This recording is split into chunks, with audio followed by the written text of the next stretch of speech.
Stars Podcast. This is the Let me talk to you.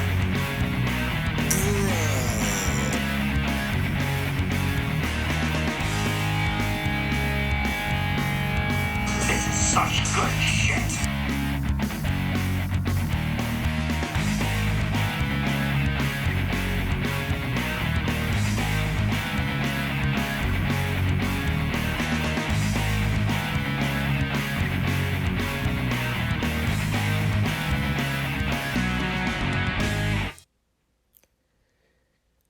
So, how about that AEW show?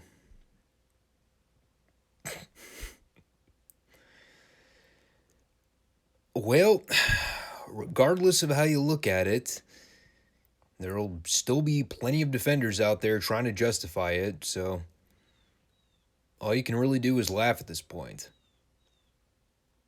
At least I know that laughing about it will visibly piss off people, so I mean, why even get mad at this point? Just, seriously, with AEW, I just don't care at this point. Like, after this past week with Tony Khan's bizarre, outlandish behavior on social media, I have absolutely no faith in these people's ability to do anything right on a consistent basis. At this point, all I can do is mock the stupidity, laugh where it's needed, and just move on with the understanding that AEW is what it is at this point. At least with the people running the day-to-day operations at the moment. Tony could just get out of his own way and hire some people with a clue. Maybe there'd be some improvement in the necessary departments, but until that day comes, I'll just keep watching AEW and see it for what it is. Or at least it's how it's presented on television. A completely nonsensical, throw shit at the wall wrestling company where things happen and you really aren't given any reason to care. Before we get there, though, this is the Friday show, which means the retro review part of the FSWR podcast, where things are actually logical and we are presented with reasons to care about the various feuds and storylines going on in those given periods. They're certainly not perfect shows, but at least I can understand more than 10% of the stuff that goes on in a given week. Today we have the Dynamite Rundown, in addition to the continuation of our analysis and deep discussion of NWA World Championship Wrestling from 1986 and World Class Championship Wrestling from 1983. So make sure to subscribe, comment, like the show, and stick around for future FSWR content each Monday and Friday on YouTube and Rumble. Would appreciate any way that you can show to support the channel. Best way to really do that is through commenting and liking the show.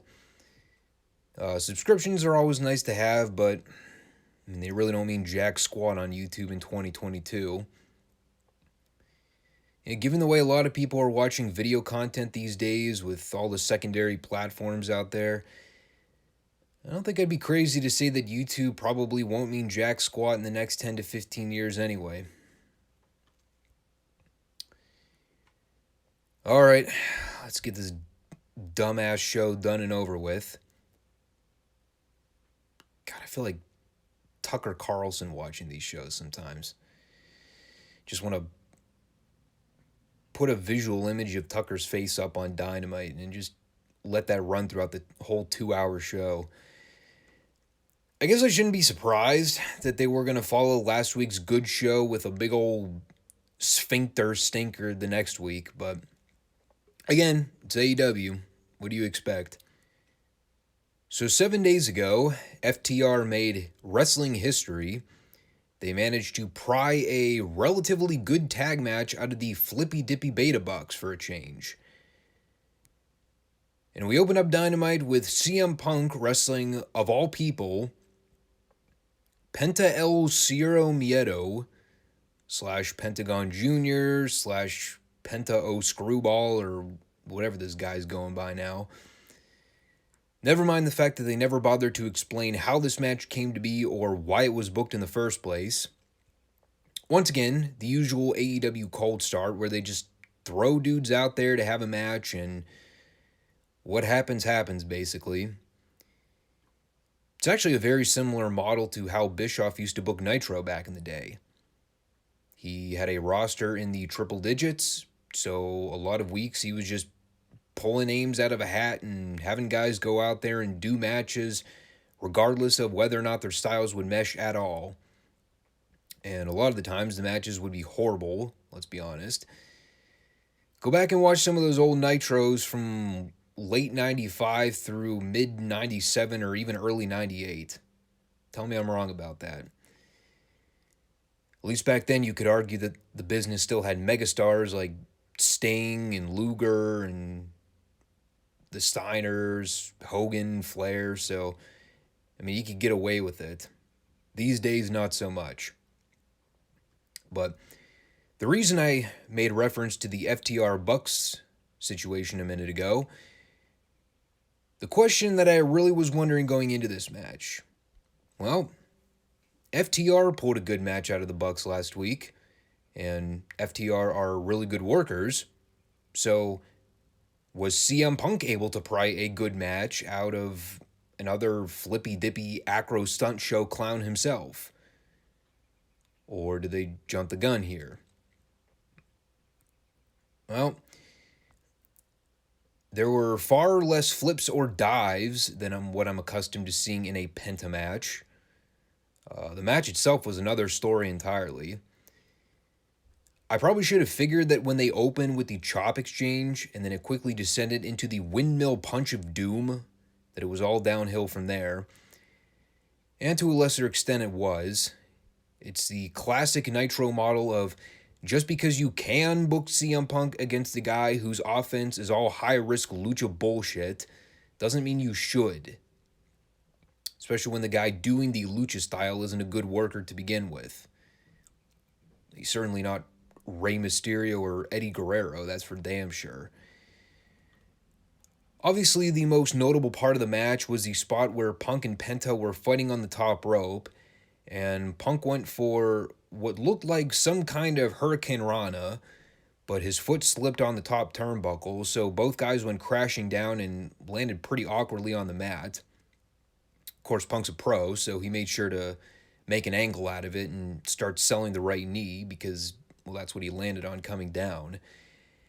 And by that point, you could tell both guys were clearly calling spots and trying to find some way to get an audible to recover. I did kind of smile when Punk went for the Rana again, but like you could tell when he connected with it on the second attempt that he did with a big chip on his shoulder. He's like, no, fuck you. I'm hitting this goddamn Hurricane Rana, bad knee or not. So I thought that was kind of funny. But again, the match wasn't good. It was a complete clash of styles. Penta's fucking horrible, and he always has been. And there was really no reason why this match needed to ever happen. I mean, if the whole rationale was both guys are ranked somewhere in the top 5 right now, so they needed to do this to figure out who was next in line for a title shot, then, just make up some excuse to find another closely ranked guy for Punk to face instead. Put Pac in there with him. Would have been a much better match, guaranteed. At least Pac's a competent worker and can wrestle more of Punk's style. It's not like anyone takes the ranking system seriously anyway. It's a bunch of hot garbage, and it always has been since the day they announced it. Then we had some horrendous sports entertainment trash with the Jericho Appreciation Society. A segment which included Jericho's crew arriving in a private jet in an airport in New Orleans. And while they were getting off the boarding steps, Eddie Kingston, Santana, and Ortiz have somehow successfully jumped 2.0 and laid them out and stole one of the guys' shoes. It's never explained why 2.0 did not arrive with Jericho, Hager, and or Garcia. It is never explained how Kingston, Santana, and Ortiz followed them or knew they would be there. And more importantly, I thought Kingston's whole premise was that he was going to hunt Jericho down and rip his head off. So why did Kingston then proceed to zoom off in his car with his buddies the minute he saw Jericho get off the plane? Moreover, why are the babyfaces the ones to jump the heels and leave in the getaway car? Why am I asking any of these questions when I clearly don't care? Red Dragon wrestled the Jurassic Express for the tag belts. Probably the match that should have happened at the Revolution pay-per-view, but of course they had to throw the Bucks in there to fuck things up. Not to say this match was much better than the pay-per-view match. For the life of me, I still have not been able to make heads or tails out of Jungle Boy and Luchasaurus matches. It's like, for every right thing they do in their matches, there are like 3 or 4 consequent wrong things they do that really weigh the good down. In an ideal world, if they were both trained properly and had someone competent helping to lay out their matches with them, they'd probably be great. You know, the dynamics of the pairing makes sense, and I like both guys in the team, but, you know, everything with them is just so spot focused and move, lather, rinse, repeat. There's not enough long-term selling from Jungle Boy, and you know, the hot tags that Luchasaurus gets always fall flat because he either ends up getting cut off a minute later or will try something in his comeback that really doesn't execute well. There was a really awful miscue here early on where, again, you know, not trying to blame any individual person here, but I am blaming the collective crew for signing off on all these unnecessary flips and dives that we see during these matches when they don't need to happen. The spot is Fish kicks out Luchasaurus' leg on the outside, and what they tried to do was have Jungle Boy come over the top rope with a flip dive onto Fish to take him out. And I don't know if Fish just forgot the spot entirely or if he just didn't realize how out of place he was, but Jungle Boy goes sailing over the top rope, and Fish caught it out of the corner of his eye too late. He practically had to throw himself into the line of fire just to make it look like Jungle Boy even came close to connecting with him. Just horrible. You know, like I said, there's a lot of stuff to like about Jungle Boy and Luchasaurus as a team, but there's also a lot of bad stuff I see in their matches constantly that still need addressing. It's still too indie for me. You know, their matches come off like something straight out of PWG, and I hate those styles of matches for every reason that I just talked about a minute ago. I don't know, it's just, I'd like to say that I see improvement with them, and in some avenues I do, but in the key departments where it matters most, they've still got a lot of ring rust to work off. I love that sidewalk slam flying elbow combo they did during this match here. I've never seen it before.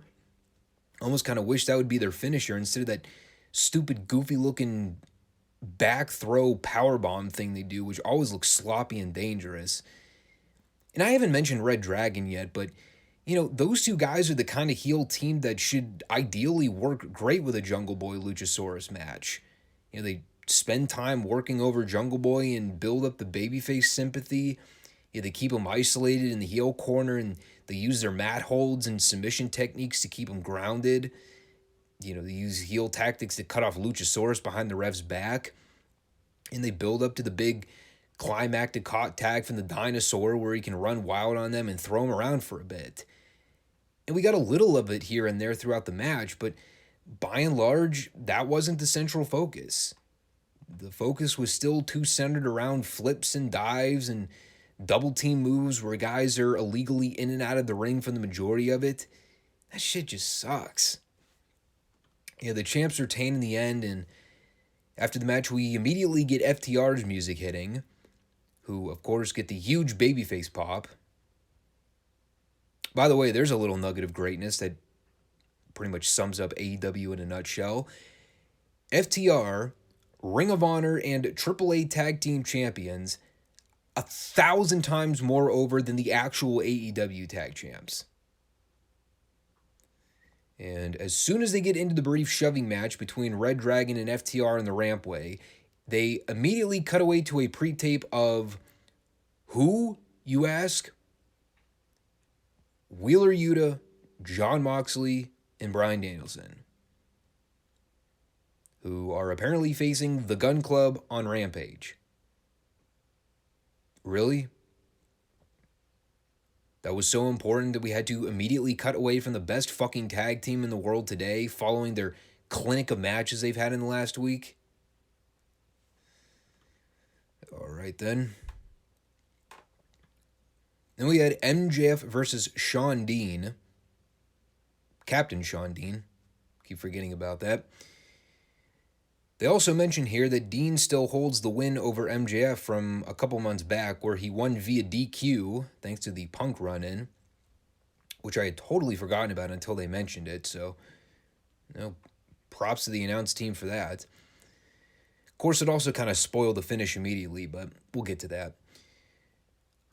Great start to the match with Max pretending his scarf got caught in his jacket so he couldn't unzip it. Also, he could blindside Shawn before the opening bell.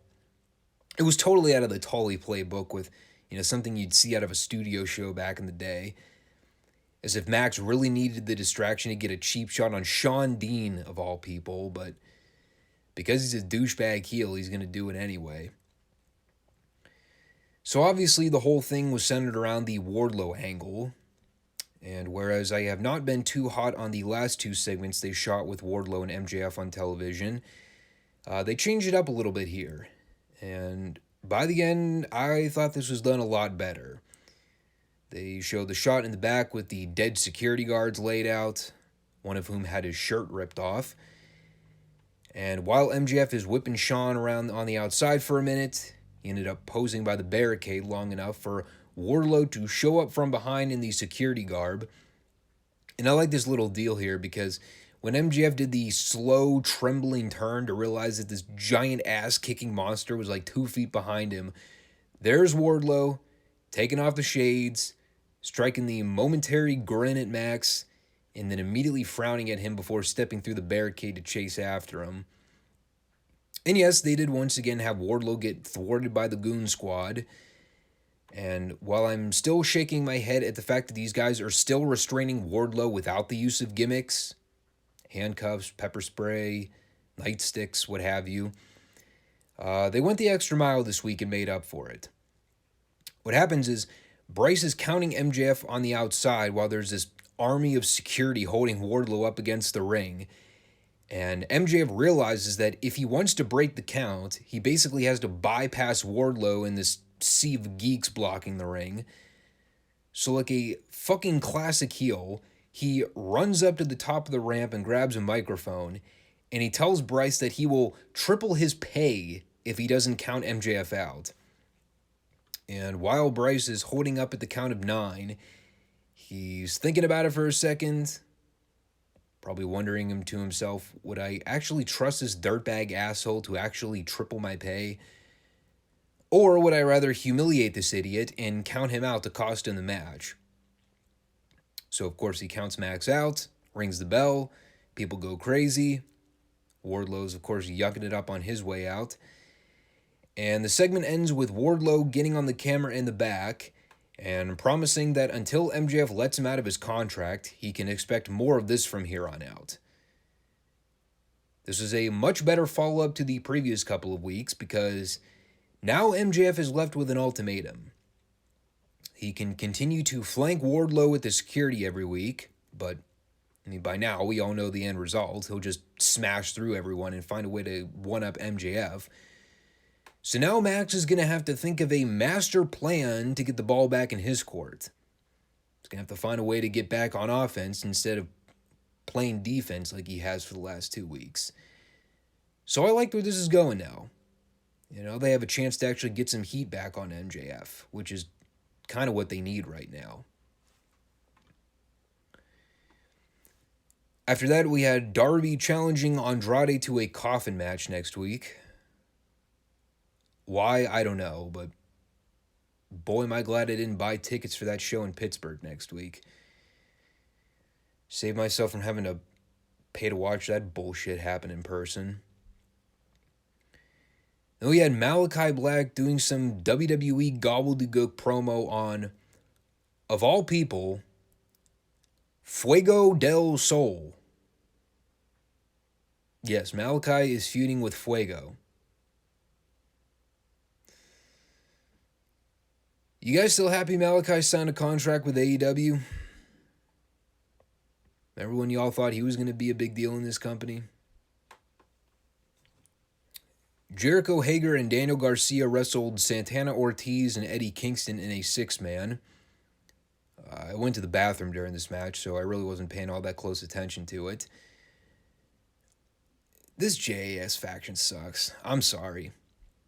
They've already said the quiet part out loud with basically letting everyone know that the whole thing is about getting Jericho over. Translation, trying to keep him relevant. But beyond that, there's so many similarities with my feelings about this group in comparison to the Inner Circle. I know Jericho has some history with Hager, and he's had 2.0 on his podcast before, but I mean, just trying to think about it rationally for a minute.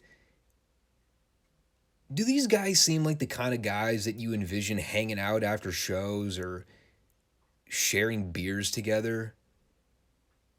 Like, when you look at these guys, do you actually buy that they're friends or that they would actually hang out in real life? I don't know. I just don't see it. At least Santana, Ortiz, and Kingston come from street-style backgrounds, so, I mean, I could buy that they would actually hang out and train together, but, I don't know, whatever. Jericho's team won after Jericho gave Kingston a baseball shot to the back. Of course, they had to do the mass beatdown afterwards just to make sure they got more heat. Because winning the match wasn't enough. You needed to make sure they laid out the faces even more and make them look like dweebs. We had MJF putting out a hit on Wardlow for next week. Says that since he still has him locked under contract, he is forcing him to fight the Butcher. And if they already hadn't beaten Butcher like a government mule in the last 2 years, I would probably be more eager to see that. Also doesn't help that he's part of a giant schmoz faction that always loses. And correct me if I'm wrong, speaking of losing, but didn't Butcher just lose a garbage tables match to the Hardys a week ago? And now they want me to care about him going in there to fight Wardlow in a TV match? I don't know about all that. We got Marina Shafir in a squash against Sky Blue. Obviously, I have some vague memories of Marina from her run in NXT a few years ago. Granted, she was mostly a flunky for Shayna Baszler, and she was in a tag team with that other chick for most of her run. The tall blonde with the spaghetti arms. I always forgot her name.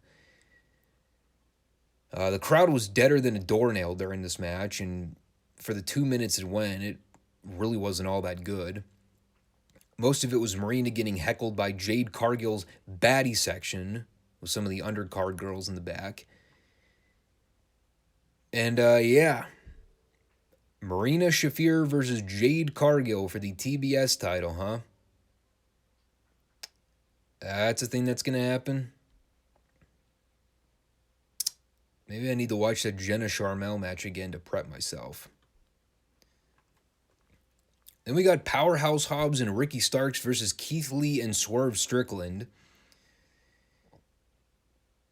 This is what they got Keith doing in AEW now, right?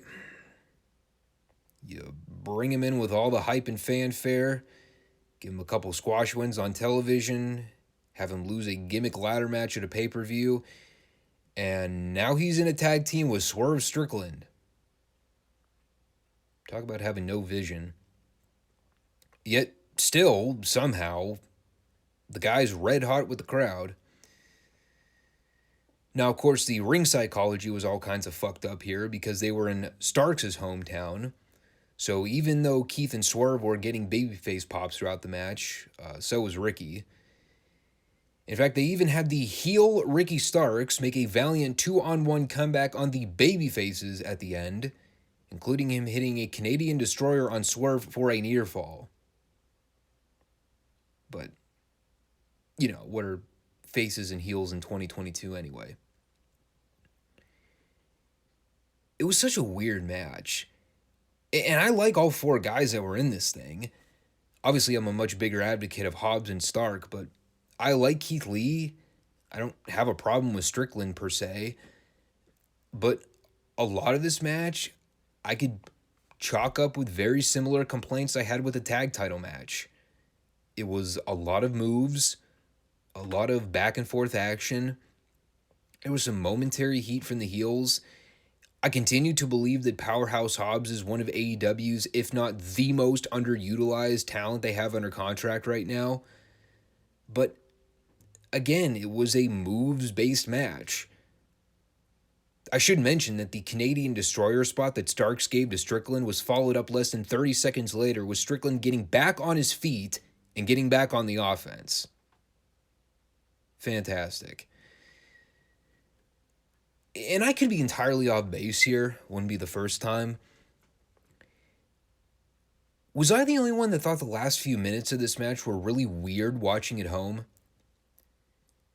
So Taz ends up coming down to ringside, and pretty much by that point, things had broken down with all four guys in the ring. And I don't know if they were all just waiting around for something or if someone missed a spot, but the last couple minutes, it's just a lot of guys doing stuff before Taz finally got involved and swiped at Keith's ankle to give Hobbs the advantage and hit Keith with a spine buster for the 3. But before that, there really didn't seem to be any clear-cut advantage for the faces before that Taz spot.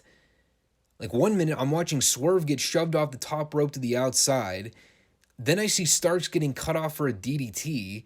Then I see Swerve giving Starks a 450 when he had Keith pinned on the mat. And then all of a sudden, Hobbs is in there doing stuff with Keith. And then it's Hobbs getting the pin on Keith when, at least I thought Starks was the legal guy. Just way too much shit going on at the end. Too much to keep track of, too much Crash TV garbage, and most of it really wasn't good. We had Nyla getting a cake thrown in her face in a random backstage skit with Thunder Rosa. Remember when Cornette got caked from the Rock and Roll Express in Mid-South in '84? And the angle was actually memorable and it was part of a top-level program? Yeah, this wasn't that. And our main event was Samoa Joe versus Minoru Suzuki for the Ring of Honor television title. God, listening to Bobby Cruz do the ring intros for this match, can we just fucking fire Justin Roberts and replace him with Bobby already? I always complain about how terrible Roberts was as a ring announcer, both in AEW and in WWE, but now that they've actually got a suitable replacement, just go with it. Why not? Suzuki is an interesting catch.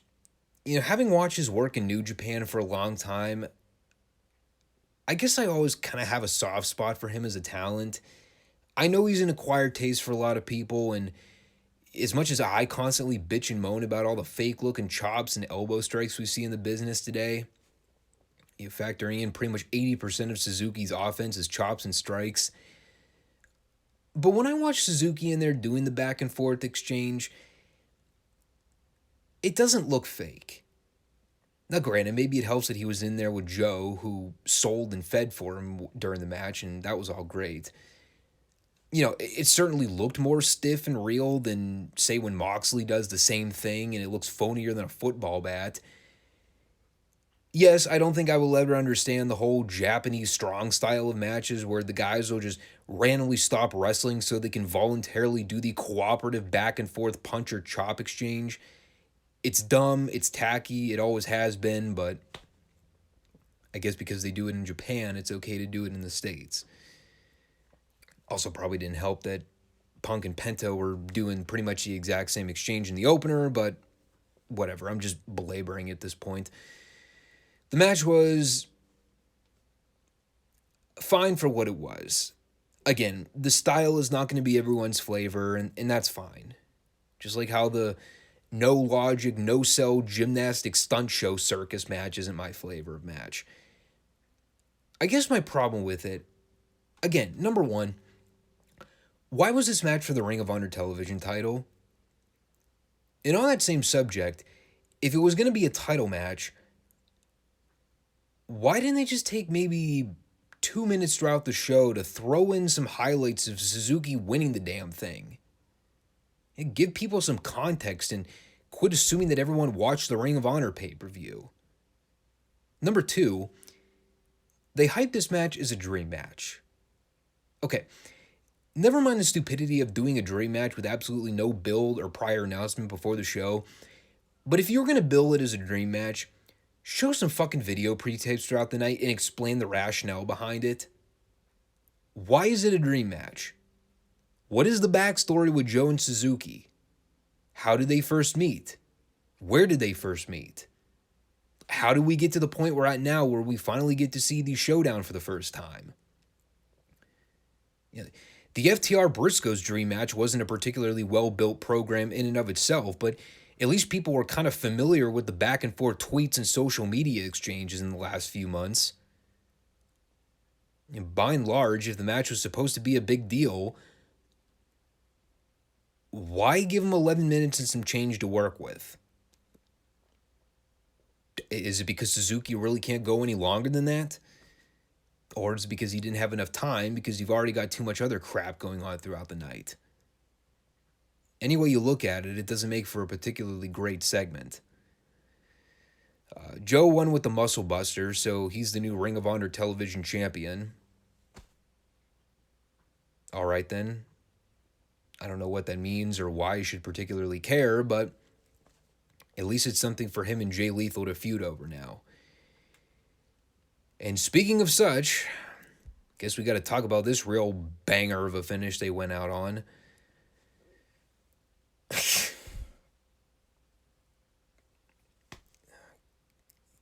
God, what the fuck was that? Okay. Let's try and break this one down.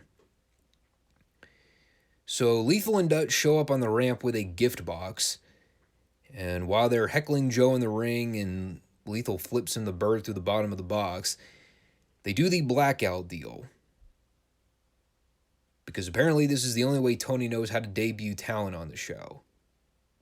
He saw it in ECW 20 plus years ago, so he has to rip off every failed idea and experiment from businesses that no longer exist. And this is all done to debut, drumroll, an Indian NBA basketball player named Satnam Singh, who I swear on all that is holy, God is my witness, I thought it was the Great Khali when I first saw him. I saw a large Indian man, well over 7 feet, with long hair and a round goatee. I thought it was Khali. And apparently the dude is originally from Punjab too, which made it even more hilarious. He also put Joe in the vice grip, so it really was like reliving the horrors of Khali all over again. You know that even when The Undertaker couldn't get something watchable out of him, that guy was doomed to eternal damnation. And, well, I'll admit, when Lethal and Dud had announced last week that they had a gift for Joe, I was half expecting masked ninjas to kidnap him in the parking lot and haul him off in a minivan. And having seen what they actually did here, I think I kind of like the ninja kidnappers idea more. At least that one was comically and memorably horrible. This was just horrible. I mean, never mind the fact that it got zero reaction when he showed up, probably because not a single person in the crowd, except Tony Schiavone of all people, who knew who the fucking guy was. But moreover, why? Are they actually going to have the guy wrestle? Or is it just another dumb publicity stunt from TBS execs to try and do some crossover promotion? Like, of all the programs to do it with, they have to do it with the one feud that actually could get over solely based on how good the workers are?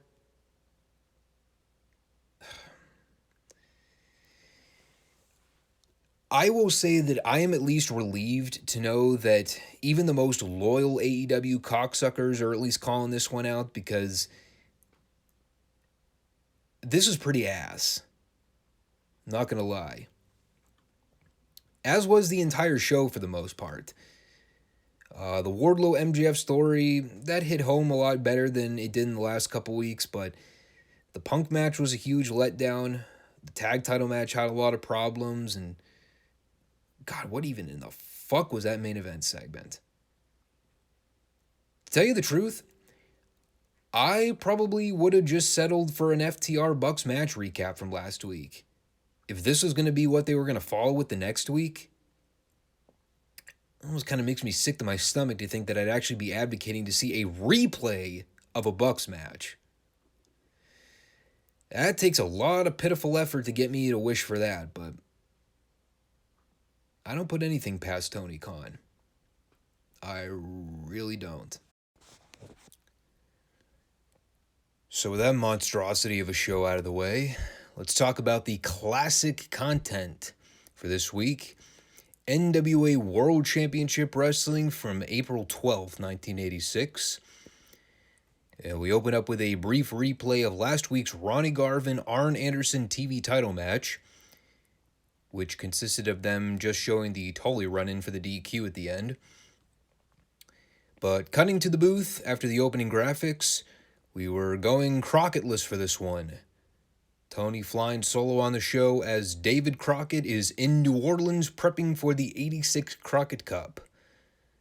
He also informed us that due to NWA's contractual requirements for all champions to defend their belts within 30 days, management has forced the Russians to defend the six-man tag trophy on this show, which also meant that they were waiving Nikita's protest to actively not compete on the show until he had received a United States heavyweight title match against Magnum. And as we know, if you've been following in the archives, that is, Crusher Khrushchev is still out with an injury at the moment, which meant that Ivan and Nikita were basically forced to find a replacement partner to team on with, who ended up being Baron von Raschke, which I might be mistaken, given how young I was at the time, but I believe I remember reading at some point that the primary reason Baron was brought into the NWA in '86 to begin with was to specifically team with Ivan and Nikita on the show. Apparently someone else in management remembered that. And we will get to that match shortly. And I did write this down as a side note here, because I always like being a sarcastic asshole anytime I get the chance. It's in my nature, what can I say? But are we sure that it hasn't already been well over 30 days since the Russians defended the six-man tag team championship? Perhaps it was defended on Worldwide Wrestling or something, but as far as the TBS Superstation shows go, I do not remember the last time I saw that trophy defended on television. Just throwing it out there. Following that announcement, we had Dusty and Baby Doll at the booth for a promo. Dusty, of course, simping for Baby Doll here with putting over her dressy attire into her good looks. Attire paid for by Dusty, by the way. I don't know why he felt the need to let us know. I guess just to let everyone know that he's wealthy and in the top 1%. Babyface, ladies and gentlemen. Just feel like I have to reiterate that every week. He had also name-dropped the Horseman somewhere in there. And right before they cut away, he had mentioned that he was the Tower of Power. I don't know what that means. Our first match of the show was Hector Guerrero and Manny Fernandez versus George South and Tony Zane. Still not really sure what prompted the whole Guerrero Raging Bull team here in the NWA. I guess because someone in management said, Well, we got Hector working these studio shows right now, and Manny's of Latino descent. Fuck it, pair him up. It was an alright little match, though. Bull and Guerrero were a fun little fiery babyface team. People were into it. Only time the match sucked was when Tony Zane was in there, but that only lasted for about a minute or two. Finish was awesome, with Hector using Manny's shoulders as a launch pad to hit South with a flying crossbody. You know, we've seen a couple George South squashes on these NWA shows, and I haven't spent an extensive amount of time talking about him, mostly because around this time he was just starting out his career as a job guy for Jim Crockett Promotions and didn't have a lot of ring exposure. But, you know, out of the cast of NWA jobbers around the mid-'80s, you know, George South was someone that ended up having a moderately successful career. He wasn't a world champion or a major star in any way, but, you know, we saw him resurface in WCW in the late 80s and the early 90s, did some frequent undercard stuff and job matches. He had that infamous match at the Clash of Champions in '89 against the Ding Dongs, which, for those of you that don't remember, was one of the most infamously bad matches in wrestling history. Also, one of the greatest matches that I ever got to hear Jim Ross call. Wow, that was awful. And that was an exact quote when that match was over. If I remember right, too, I think he did some job matches in the WWF in the mid-'90s as well. But the thing that South had going for him in comparison to a lot of the green job guys around this point was that he could actually wrestle well. So, how's that going for it? The follow-up promo with Bull and Hector was not so awesome. A, because most of it was in Spanish, and B, Hector was trying to talk here while he was completely blown up from the previous match. Next up was Black Bart versus Gene Ligon, Mid-Atlantic Heavyweight Champion Black Bart. Forgot to mention that. It was boring. There was a lot of arm twisting and biting from Bart. I did find it funny. I think this was the first time I ever actually heard Tony refer to Bart's top rope leg drop finisher as the Trash Compactor. I guess because Bart has the look of a balding homeless man, so they figured the name was fitting. We had a Tully Blanchard promo, and this was a phenomenally great segment. If for no other reason than, for once, Tully Blanchard was playing the role of me as a fan watching at home.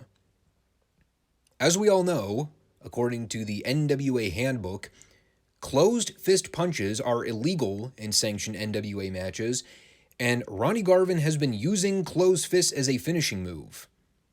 And no one in management has said anything to him or threatened to fine or suspend him in any way. And upon hearing all this, I wrote down, true? So, in order to ensure fairness for all parties, in the spirit of competition, if you will, Tully and the Horsemen have taken it upon themselves to personally obstruct Ronnie's right hand in order to prevent him from using an illegal closed fist. Then he told Ronnie that if his hand hurts so bad, then he can go get it casted and compete in order to support his family or families, which is a great heel line. But the bottom line is Tully wants fair competition in the NWA, and by Ronnie continuing to compete with a taped fist, it presents an unfair working environment for all wrestlers on the roster. See, Tully's not a bad guy. Just wants an even playing field, that's all. So then we get the 6-man tag team championship match, as ordered from NWA management. Ivan and Nikita Koloff teaming with Baron Von Raschke to face Nelson Royal, Denny Brown, and the Italian Stallion. I still find it funny that after all these weeks of Nikita refusing to wrestle on television, someone in management just woke up one day and said, wait a minute, Nikita just can't protest wrestling on TV when we're paying him money. Someone booked that fucker in a match. And this match was awesome, if for no other reason than it's the Russians teaming with Baron going up against 3 job guys, And not only is the first 2 or 3 minutes of the match Ivan getting whipped around and stomped like a government mule, but then Baron tags in, and then shortly thereafter, he proceeds to wrestle like he was underwater. Baron took an Irish whip drop-down rope spot. It was just as hideous as it sounds. In fact, pretty much every spot Baron did in this match was hideous, including the spot where he took a dropkick bump from Stallion right on his ass.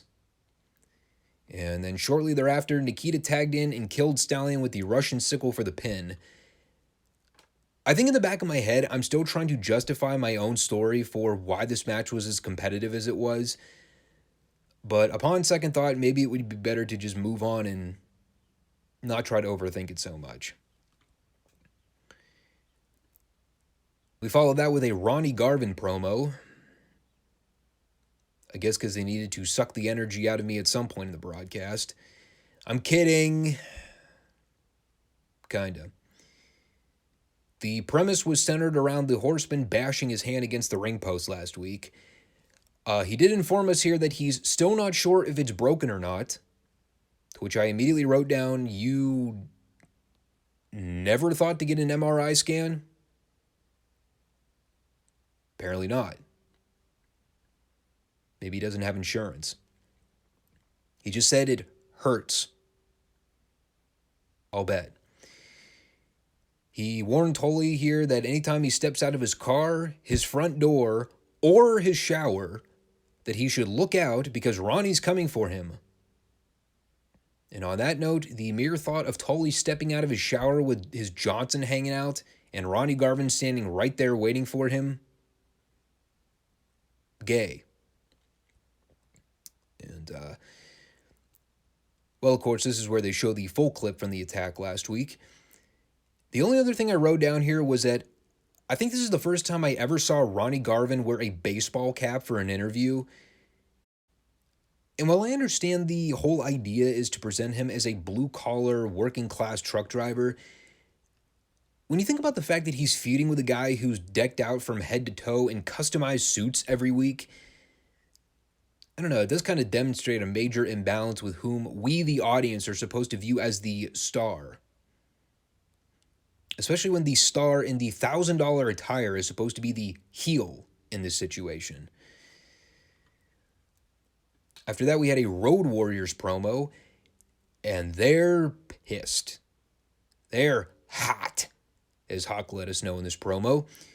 And it's all because of those stinking Russians. And what do those stinking Russians do this time? Well, apparently in Baltimore, there was a tag match with Ivan and Nikita taking on Animal and Paul Ellering, as Hawk had been unable to compete that night and was not at the building. And in that match, there was an angle where the heels laid out Paul Ellering with a chain and welted up his back. They did the old stretcher deal with Precious Paul.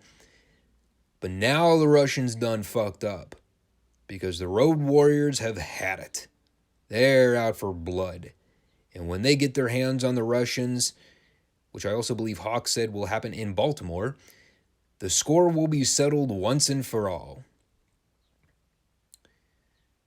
Also, I cannot confirm this for sure, but I'm almost positive that Animal said, and I quote, "I used to get my bike checked with Hall and Precious Paul." He also could have said that he had his butt checked, the latter of which sounds kinky, and the former, which still makes no sense at all. We had Wahoo Mcdaniel versus Ron Rossi, which was dull and not very good. Wahoo won with a chop. And then Magnum TA followed that with a promo, still letting us know that the match with him and Nikita is signed. Russian chain match, which will happen very soon. How soon, you may ask? I don't know, 3 or 4. 3 or 4 what? Days, weeks, months? Yeah, maybe 5. Gorgeous Jimmy Garvin wrestled Rocky Kernodle. The most notable thing about it being all the people heckling Garvin with Indian chants. course, Garvin made sure to let us know that he ain't afraid of no Indians. We did have the obligatory hair yank spot from Garvin here.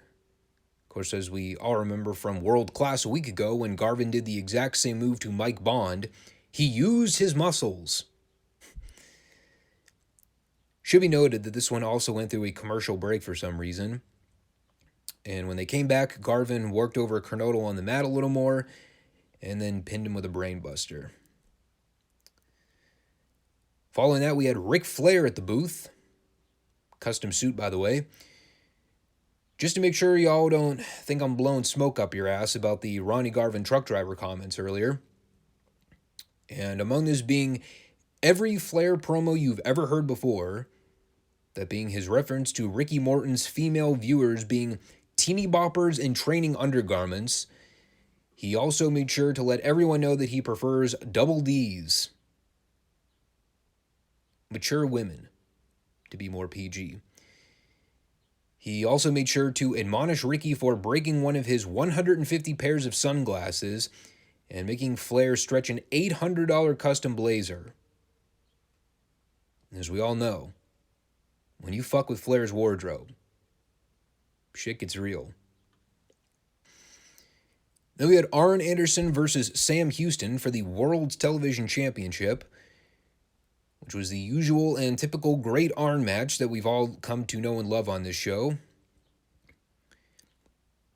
You know, Sam Houston's a real interesting cat here in the NWA.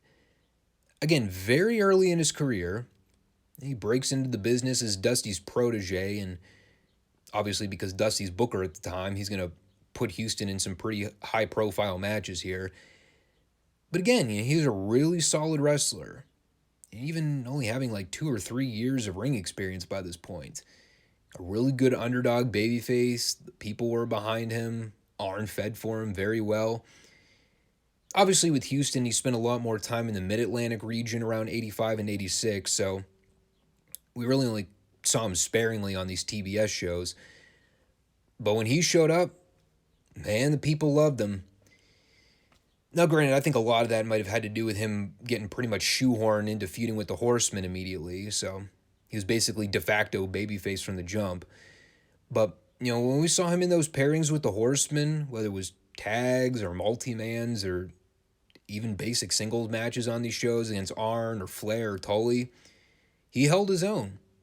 You know, he really stood out in those higher profile matches. We did get the double A spine buster here, which I think maybe one of the first times we saw that on syndicated television. Because up until now, Arn's used the gourd buster as his finishing move. I don't remember him actually breaking out the spine buster in any of his matches. That was followed with a super sweaty Arn Anderson promo. Touched on Sam losing out on his chance at greatness, and that Arn is still vowing to be a fighting television champion. Heel. He also touched on the Crockett Cup and let everyone know that Ole will be back. And then Arn tripped over the microphone cord on his way out, which made the segment that much more awesome. We had a Rock and Roll Express promo. Or I guess a better and more accurate way of putting it would be, we had a Ricky Morton promo, and Robert Gibson muttered some words here and there. Of course, this is mostly centered around him calling out Flair and challenging him for later on, because he knows that Flair can't beat him or Robert Gibson on his best day. And he wasn't exactly proven wrong about that, as we found out later on. Shaska Wadley and the Barbarian wrestled Vernon Deaton and Randy Mulkey. And it was comically horrible. My favorite part of the match is the spot where Barbarian was giving Mulkey headbutts on the mat, and Wadley is screaming on the apron, "He's white meat." By the way, I know we noted how preposterous the whole Pez Whatley heel turn was from the jump. It is now made even better by the fact that his new ring gear consists of a top hat and a suit jacket. Without the dress shirt, by the way. He also screams out a lot of defamatory stuff in his matches now, which has its own entertainment value alone. So they did some stuff for a few minutes, And then Whatley tagged in. He did a goofy dance. He shook his hips and his ass for a second. And then he hit a flying headbutt off the ropes for the 3. Revolting. Both the match and watching Whatley flex his ass on television. That was followed with Ivan and Nikita Koloff doing a promo. Unfortunately, this was a case where we reverted back to the old Nikita promo format. He was on a roll there for several weeks where I was actually able to understand more than 5 words of dialogue with his fake Russian accent. Admittedly, I have no idea what he said here. All I know is that they talked about the Russians for a minute, or I should say they talked about the Road Warriors for a minute. I think there was something involving Magnum in there, and Ivan's head still looks like a deflated balloon. Tell you what, back in the day, there really was no way of masking those blade jobs. Those close-up promos on the syndicated broadcast showed all the detail, even without HD. God, can you imagine how gory this would have looked in 1080 pixel resolution? Just threw up in my mouth thinking about it. So going into the show, I pretty much knew that the big featured match for the program was Flair and Morton. Apparently, in order to set that up, they teased a Rock and Roll Express versus Ray Traylor and Carl Styles tag match. But before the bell rings, out comes Ric Flair in his gear to jump on the ring apron, and he tells Ricky that he doesn't need to wait any longer. They can have their match right here and right now. So Ricky and Robert basically go, all right, what the hell? So they drop-kick the jobbers out of the ring, completely disposing them like trash. And then Pee Wee Anderson just goes, sure, let's do it. And I might be going out on a limb here. Perhaps this may be a bit of a stretch. But if I were to tell you that Ricky Morton versus Ric Flair was a much better match than Ricky and Robert versus Ray Traylor and Carl Styles, I don't think I'm entirely off base with that. Flair worked one style of match, but goddamn did he work it to perfection. If Flair was going to sell and bump and feed for anyone on the roster here in 1986, Ricky Morton was the guy to do it with.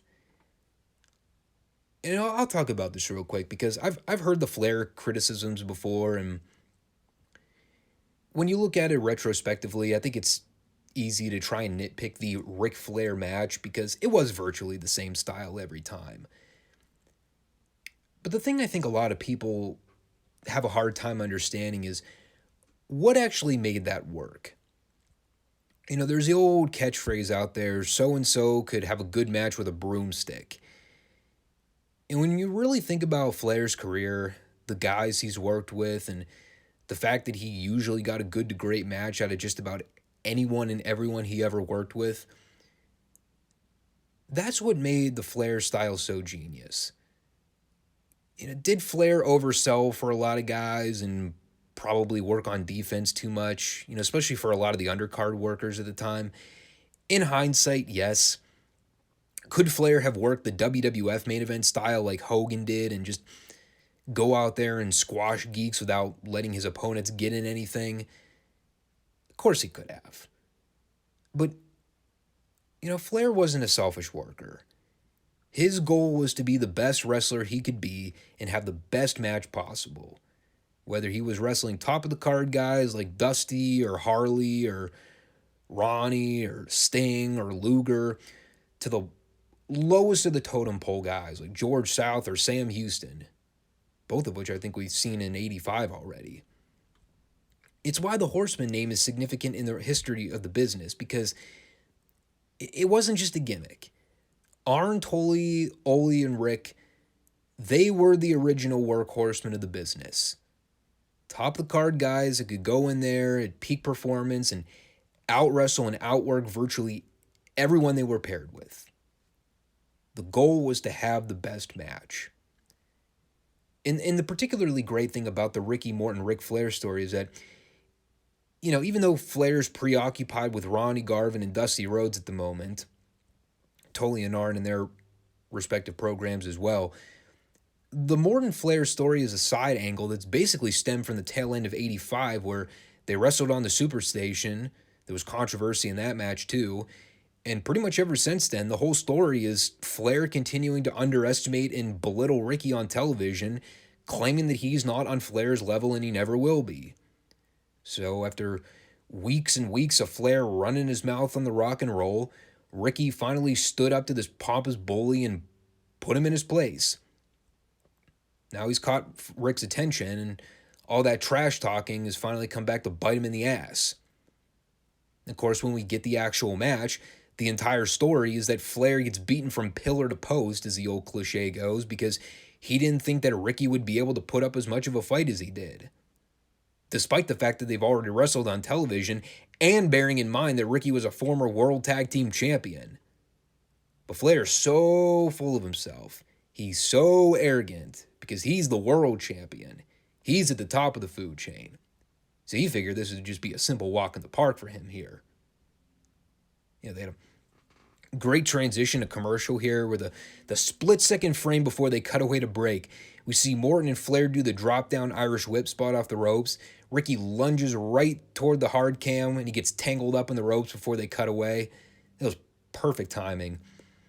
The match rolls along. Morton's continuing to fire up on Flair.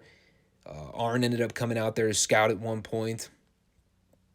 Scout, in air quotes. And of course, we fast forward to the end there. Pee Wee Anderson ends up getting bumped off a sunset flip dealia bob. Flair immediately tosses Morton over the top of the floor, which would have been a DQ anyway had Anderson caught it.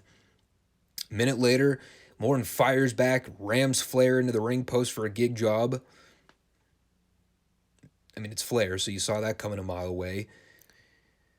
And eventually, Morton ties up Flair in a cradle pin. So with Anderson still down on the floor selling, Robert Gibson decides to cash in on his longtime mission to be a ring official, and he counts the Phantom Pinfall. Of course, it's technically a non-finish in the record book, but the whole thing was really more of an extended angle than anything else. Because now the story coming out of the show is that Ricky got the visual pin on Flair. So now the babyfaces can hold it over Flair and humiliate him going forward, knowing that Flair got put in his place. And to tell you the truth, and I know people throw rocks and bricks at me for saying this, but fuck it. This is what AEW should have done in that Wheeler-Yuta-John Moxley match if they actually wanted to make Yuta a bigger star and get him over as a major babyface. Instead of beating him like a drum and killing all the steam, what they should have done is have Yuta beat on Moxley, make a comeback, do a ref bump at the end, and while the ref's down, you have Danielson try to come out and cause shenanigans, and then you have Trent come back out, take out Danielson, maybe lay out Mox too in the process, and then put Yuta on top of Mox's dead carcass and count the visual pin. That way you can end the match a no contest. You don't needlessly beat Yuta in the process, and you actually make an instant star out of Yuta in one night the right way, the constructive way. You don't fucking beat him in the end and make him look like an idiot. It's like AEW should hire me as a booker or something. So following that great showcase with Ricky Morton, where it all should have been about Ricky Morton and spotlighting how great Ricky Morton is, well, of course, it's WCW in 86, so they got to make it all about Dusty, standing there putting himself over and talking about his upcoming world title match against Flair. Meanwhile, Ricky and Robert standing there probably just thinking to themselves, this asshole, what a dick. But if you bypass all that, this was all standard, great, by-the-books professional wrestling. Back when people booking it had a clue. A real star-making performance for Ricky, a great little TV angle / match, and even with the whole wacky fucked finish they came up with, it accomplished what it needed to. Making sure the idea was planted that any time and any place, Ricky Morton could beat Flair, title or no title. Perfect. We had Jim Cornette at the booth for a promo. Incognito this week, for some reason. And by that, he was wearing shades and wore a light gray suit jacket. And he was there to remind us that the Road Warriors and the Midnight Express are a thing that will happen. And that the Midnight Express are going to expose them. That is all. And then for some reason, they tried to follow the Flair-Morton match with Bobby Eaton and Dennis Condrey squashing Bob Owens and Paul Garner. This might come as a shock to most people. The Flair-Morton match was better. I know. Don't shoot me. Midnight's won with the old total elimination high-low finisher combo, which upon second viewing and replay was very poorly mistimed because I'm almost positive that Bobby tripped over Dennis's right foot trying to come down on the mat. And we also saw Garner take a full flip bump, almost landing right on the back of his head in the process. It's a very weird ending. They did cap it off with a banger, though. We had the Paul Jones Army out. Well, everyone minus Tijo Khan, conspicuous by his absence. And, well, the whole thing was Shaska Watley pulling out Jimmy Valiant's hair from a gift bag, which they tried to make it sound like this was a surprise, but have we not already seen Watley walking around with Valiant's ponytail for weeks already? Anyhow, he promised to shave Valiant bald. And just to make sure that everyone knows that this was 1986 and how times have very much changed in the last 30 or so years with political correctness, the last lines of this segment consisted of Paul Jones and Shaska Watley taking note of the colored people in the front row. Colored people, huh? Indeed. Awkward ending aside, the show was fucking great. The Flair-Morton match alone makes the show worthwhile, but there was some other good material on the show in addition. One tendency I always find with watching these studio shows is that, by the time we get to that hour mark of the show, if the preceding material isn't all that good, man, that last half hour, obviously commercials notwithstanding, it can be pretty rough to get through. Not this one. Even before the Flair-Morton match, this show really flew by. A couple clunkers here and there, but by and large, really great stuff. Even despite David Crockett's absence. And that'll take us to World Class Championship Wrestling from April 16th, 1983. And tonight's show featured the handcuff match between David Von Erich and Terry Gordy. And we had David at the booth to open up the show to kind of run that down. He had his right wrist casted up for protection because he wanted to make sure that he did not injure or sprain anything in the match, which I thought was a little nice touch. Although I will admit, as soon as I saw that giant cast on his wrist, the first thing I immediately thought was, yeah, there's no way he doesn't have a blade gimmick in there. And sure enough, he ended up gigging in the match. So, aside from that, though, David took a minute to recap the match last week between Flair and Kevin. And even though Kevin did not leave with the world title, he showed that he could have done at any point. He also called out Sunshine and Gorgeous Jimmy Garvin and reminded us of the spanking session he gave to Sunshine in the middle of the ring last week. Our first match was the debuting Mongol of Devastation Incorporated, taking on Mike Bond from Parts Unknown, as we come to find out. I always love wrestlers whose gimmick was that they hailed from parts unknown. You think with all the wrestlers over the years that build themselves from parts unknown, that they would have come up with some artificial town or location on the map to indicate where this alleged parts unknown was in the world. Though we did get some speculation from Bill Mercer here that it is possible that the Mongol was born somewhere close to Mongolia. Wonder where he came up with that notion. Obviously, Mongol was a little before my time, but for those that like historical context, Mongol kind of came to prominence through his work in Stampede Wrestling under Stu Hart in the 60s, teamed with Nikolai Volkov, who, well, of course he didn't go by that name in Stampede. I can't remember what his name was off the top of my head. I'd have to look that up. I should have done that before the show. That's my bad. The first thing that I think needs to be noted about Mongol from the gate is the wacky, unorthodox haircut that he sported. It was the damnedest thing you'd ever seen, but his hairdo consisted of a top bun in the back, a little patch of hair in the front, combed to the side, and the rest of his head was shaved completely bald. To say that he would have stuck out in an airport would be putting it mildly. And beyond that, the match was terrible. Mongol's entire offense consisted of body slams and slow, robotic-looking clubbing blows, and he ended up winning with some kind of modified Canadian backbreaker hold. And there was more story follow-up with him later on once we got to the Kamala segment, but, that was a pretty brutal showing. We had Bundy do a promo after the match, essentially letting us know in no uncertain terms that the Great Kabuki was essentially gone from World Class and was now being replaced with Tolyatsu and the Mongol.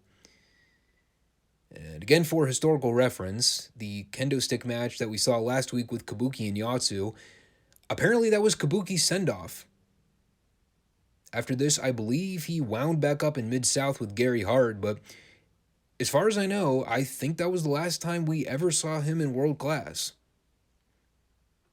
So it turns out that 2-minute squash they did with him last week, I guess that was actually booked to be a legitimate upset with the way Yatsu won.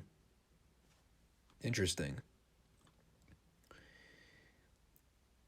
So after that clunker of an opener, they did a brief recap of the world title match last week. It began with Mercer interviewing a bloody Ric Flair in the locker room, while they showed the replay of Kevin pinning Flair's shoulders to the mat in super slow motion. Tortoise-level slow-mo, in fact. And after Flair walked off in a big ol' huff and puff, Mercer brought in Bronco Lubick and David Manning to share their sides of the story as to what exactly went down in that finish last week. And this was a really well-done breakdown. Lubick first shared what he recounted from last week, talked about getting bumped through the ropes initially, but he never saw Flair dump Kevin over the top rope on the opposite end of the ring.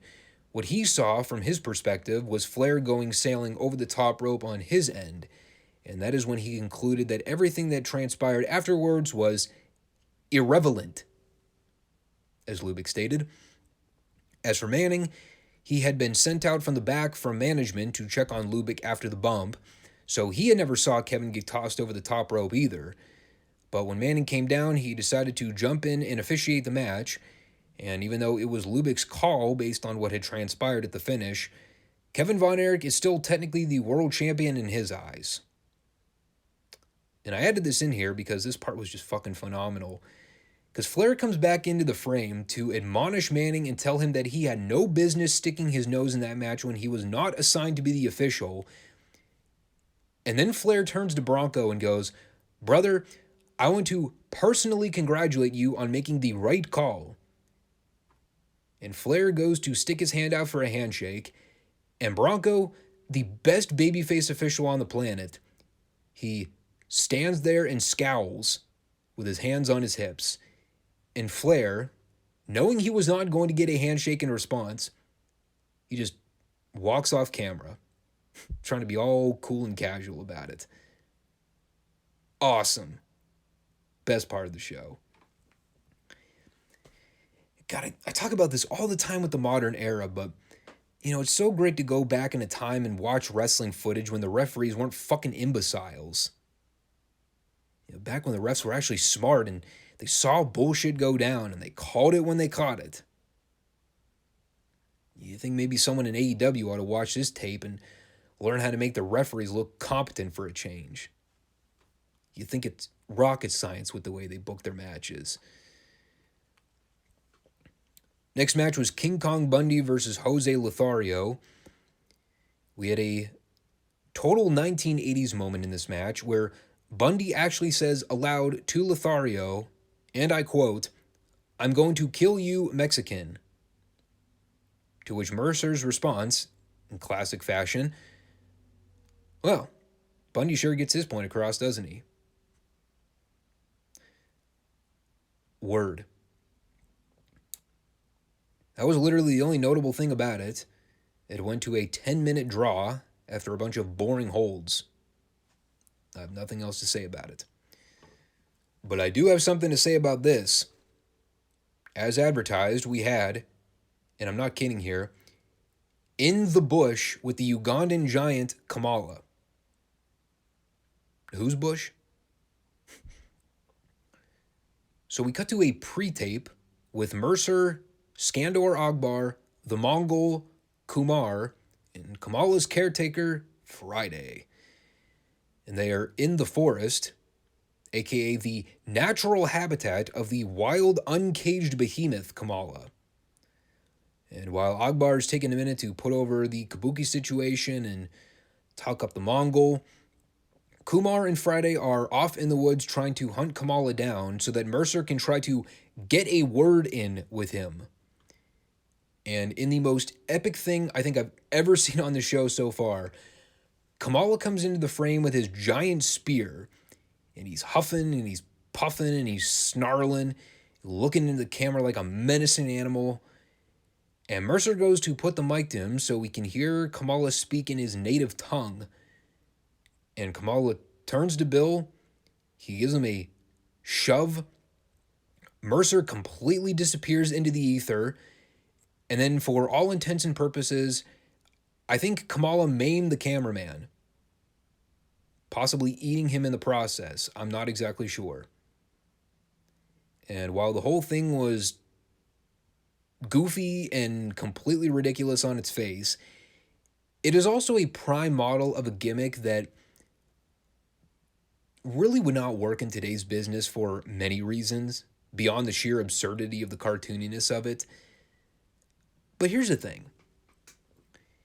It's important for us to remember just how big of a deal Kamala was in the business, especially during this period. You know, if you were a heavy watcher of the territories back in the day, you know, even before he showed up in the WWF by the mid-'80s, Kamala was all over the place. Whether it was Mid-South in the early 80s, obviously world class here in 83, Continental Wrestling. You know, by the mid-90s, he was in WCW for a little bit doing the whole Dungeon of Doom thing. Obviously, he'd make sporadic appearances in WWE in the latter parts of his career. But Kamala was everywhere. And, he was the kind of character that no matter where he showed up, he made an impact. He had a totally unique look, a unique character. He had charisma. He was a big guy. Obviously not like a great body or physique or anything like that, but on a big guy scale, like the guy could move, he could work, he generated a reaction from the people. I was a big Kamala fan growing up. You know, obviously by his second run in the WWF in the early 90s, they totally shit the bed with him by making him a hokey comedy character along with the other cast of comedy characters they had around that point. But when you think about distinctive, clever monster heels in the history of the business, Kamala was a one-of-a-kind talent. Our main event was the handcuff match with David Von Erich and Terry Gordy. This final segment, I believe, lasted somewhere between 10 and 15 minutes. I think the match went about 5, if that. For the rest of it, it was Terry stalling and basically trying to avoid David outside the ring. And after stalling for about 15 years, Gordy finally got cuffed so that they could ring the bell for the match. Of course, I should mention that David Manning ended up booting Michael Hayes from ringside. And they had, as I wrote down here, the best possible match they could have in a 5-minute window. Somehow in that period, David Von Erich managed to gig on the forehead, which Gordy worked over for a brief heat spot. David got the Iron Claw on Gordy in the corner. And in the weirdest finish I think I've ever seen, Gordy goes to pile drive David, but David crawls under Gordy's legs. He gives him the flip bump from behind with using the cuffs as leverage. And then David just hooked Gordy's leg and cradled him for a 1-2-3. Yeah, apparently that's all it took for Gordy to get pinned. One simple heave-ho flip straight onto his back. Of course, the angle afterwards was more important. Manning ends up mistakenly uncuffing Gordy first, which gave him the prompt advantage to start ganging up on David. Eventually outruns Michael Hayes from the back for the 2-on-1 beatdown. And then finally, King Parsons runs out for the save. No appearance from Kevin or Kerry here, which I think Mercer explained. Kevin, I believe, was still selling the effects from the previous match with Flair. Kerry, I think we were told, was in Japan or wrestling somewhere else in the country and was not at the building. So David was basically all alone here. Of course, the Von Erichs are beloved baby faces, so they're obviously going to have some other friends watching their back at a given time. And, the Parsons run-in made sense, given his interaction with the Freebirds in the last couple weeks on the show.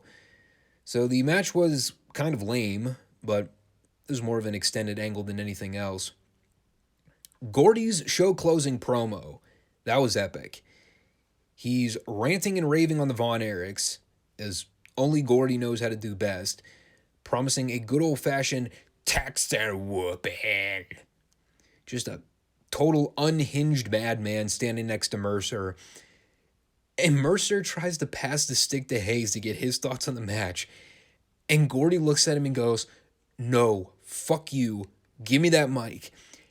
And he pries the stick from Mercer's hand, who begins laughing uncontrollably while Gordy continues to scream and vent. And of course, Hayes is standing in the background trying to maintain his composure. Just epic stuff. And then the show ends with Hayes never getting a word in. Bummer. Looking back, the show overall was not particularly good this week. The main event was pretty much what the whole show was built around, and like even the actual payoff of the handcuff match was mostly Gordy stalling and dodging David for like 10 straight minutes. Kamala's pre-tape in the jungle was phenomenally 1980s in every possible way, but I mean, beyond that 2-minute segment, there really wasn't anything worth checking out on this show here. Kind of a dull way to go out on, but I mean, even a relatively boring, uneventful world-class episode is still 1,000 times better than anything I see in the modern wrestling market today. But thanks for stopping in for this installment of the 5 Starr Wrestling Report podcast. As always, make sure to sub, like the show, leave a comment. Make sure you come back for the Monday show as we recap AEW Rampage and NWA Power. I still have not decided whether or not to recap the Battle of the Belt show this upcoming weekend. Chances are the show probably will not be worth my time, so I'll probably just skip over that one. The last Battle of the Belts I watched was a complete waste of an hour, so I imagine this one will be more of the same. Anyhow, thanks for watching. Take care. Peace.